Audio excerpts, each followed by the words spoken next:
Welcome back to the channel, everyone. This is the Reluctant Gringo back again with another video. And today we're going to talk about my favorite movie franchise. That's right, Star Wars. And we're going to be ranking all of the Star Wars films, worst to best. And I'll give you my reasons why they are where they are on my list. As always, this is my list and I'd love to hear your opinion on what you think, so drop it in the comment section below. And if you enjoyed this video, please consider subscribing to the channel and hitting that like button. It really helps us out here as we continue to put out more and more content. With that, let's begin.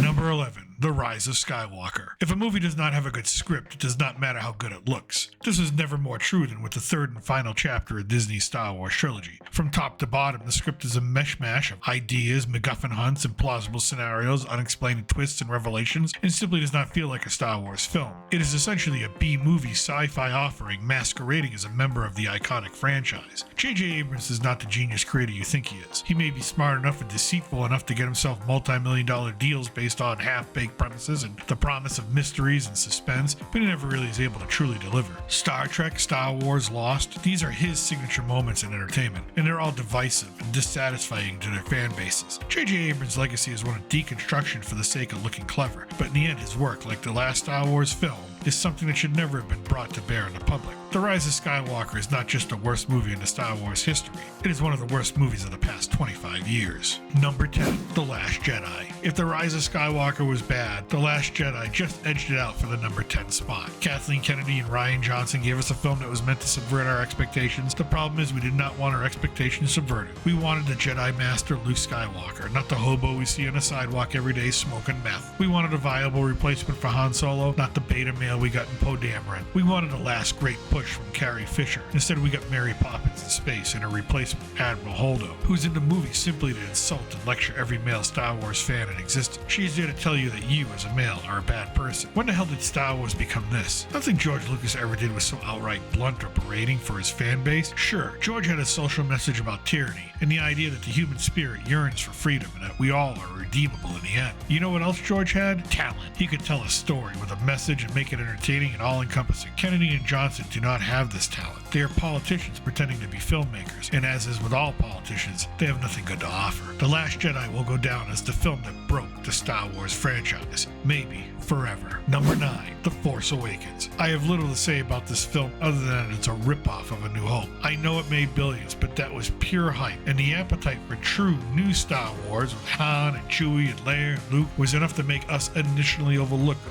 faults of this film. Yes, it is a Mary Sue-centered film. Yes, Kylo Ren reminds me of the emo kid in high school that threw a temper tantrum when his disintegration CD got a scratch on it. It is the best written film of the Disney trilogy, but that's because it's beat for beat A New Hope. J.J. Abrams just being J.J. Abrams, taking something that existed before him and throwing in some lens flares, updated sets, identity politics, and mystery boxes that go nowhere. If The Last Jedi broke the franchise and The Rise of Skywalker was the final nail in the coffin, The Force Awakens is the poison pill first fed to the movie-going public that ultimately led to a full system shutdown on the heart, the mind, and eventually the Star Wars soul. Number 8, Solo, a Star Wars story. This movie is not as bad as people make it out to be. Ron Howard did what he could. It is a testament to his genius as a filmmaker that he could wade into the pile of crap that was a Solo production, take it over, and deliver something watchable. But again, it all starts with the writing. And the writing here had huge gaps of quality. Half the film is there to tell us how Han got his gun, his dice, his jacket, etc., etc. The thing is, no one really cared about that. What we cared about was Han as a person, how he got to where he got to, what made him who he was. The problem became Han was only part of the story, more focused on the origin of other characters. If the movie is called Solo, it should be primarily about Han Solo. It should not be about Lando or his sexual relationship with a droid or Han's old girlfriend or anyone else, with the exception of maybe Chewbacca, which should have been a slam dunk turned into a brick for Disney. The box office returns were so bad, future Star Wars movies were all canceled, put on hold, or just ignored altogether. Unfortunately, that is the legacy of this film. Number 7, Attack of the Clones. This used to be the most hated film in the Star Wars universe. Then Disney and Kathleen Kennedy said, hold my beer. It's okay to admit that a love story is not George's strength as a writer. The dialogue was cringy and clunky, the acting was off because Portman and Christensen had no chemistry, but it told a great story about Obi-Wan, the clones, and it fleshed out the beginning of the downfall of Anakin Skywalker, a necessary and important piece of the Skywalker saga. There's a lot of CGI in the film and can seem overwhelming, but that was the trend at the time. In the end, this movie will be remembered for two things: bad dialogue and over-the-top action sequences that are, to this day, awesome. Number 6, The Phantom Menace. The Phantom Menace is above Attack of the Clones because of one thing: Darth Maul. The guy had no lines and still stole the show. Next to Vader, he's the most popular bad guy in the franchise. The film marked the return of Star Wars to the theaters, and the public ate it up. Ignore the child acting of Jake Lloyd. He was a kid, for God's sakes. Let it go. After you do that, what you get is... Okay, wait. Forget about Jar Jar Binks. Then what you get is... Alright, one more thing. Metachlorians. Forget about the Metachlorians and the Immaculate Conception thing. Then let that go. Let it all go. And what you get is a damn fine science fiction action film. Pod racing, space battles, one of the most epic lightsaber duels, Captain Tanaka blowing shit up. Let's face it, this film is a guilty pleasure for all Star Wars fans and a cherished piece of a new generation's childhood. Number 5,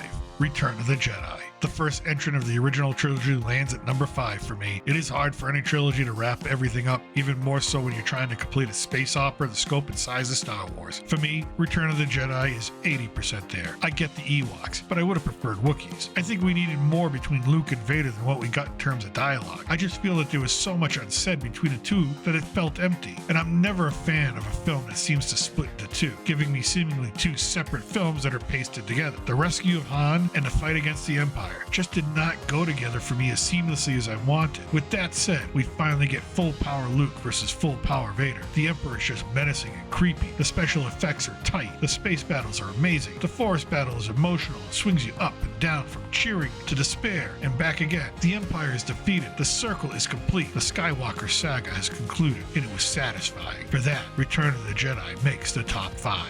Number 4, Rogue One. This is the best of the new films. It tells a story we did not know we wanted told, but in the end, it is a great story. It is the Dirty Dozen of Star Wars films. Jen Orso is a character we can get invested in. The writing is sharp, funny, and at times unexpectedly engaging. The characters are faithful to the legacy films. The action and suspense the film gives us is authentic and never forced. The Death Star in action is mind-blowing. The acting is spot on, and yes, the deep fakes are bad, but it was something new, so cut them a break.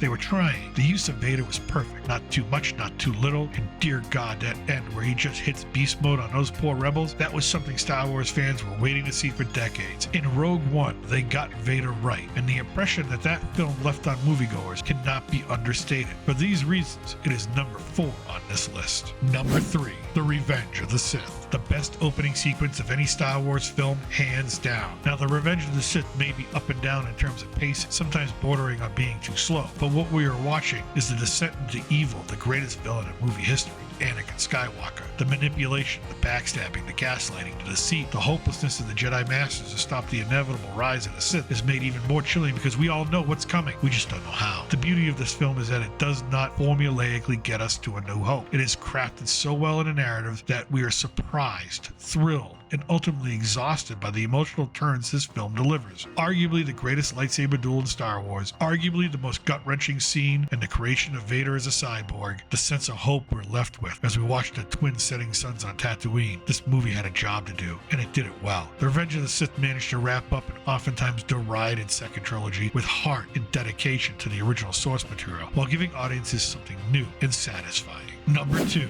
The Empire Strikes Back. It is no surprise that the final 2 films occupy the final 2 slots. For me, Empire is still second only because of the emotional attachment I have to A New Hope, a film I have seen over 500 times, and this is a conservative estimate. Empire is the perfect second act of any trilogy. Suspense, character development, narrative cohesion. It has everything. The budding romance between Han and Leia, Luke's journey to becoming a Jedi with Yoda, the introduction of franchise favorites like Boba Fett and Lando, action sequences that are still referenced to this day as examples of perfection, the cliffhanger ending that captured the minds and imaginations of a worldwide audience, the revelations of Luke's parentage and Vader's true identity. Empire Strikes Back upped the stakes and the risks for our main characters in ways that few second acts and trilogies can do. As I said, it may be the perfect second chapter. It had the coolest ships, the coolest characters, and as a kid in the 80s, it set a very high bar for what entertainment should really be. Coming in at number 1, A New Hope. Since I first saw the commercial for this movie when I was still running around in pajamas, I knew it was something special felt something I wanted to be a part of.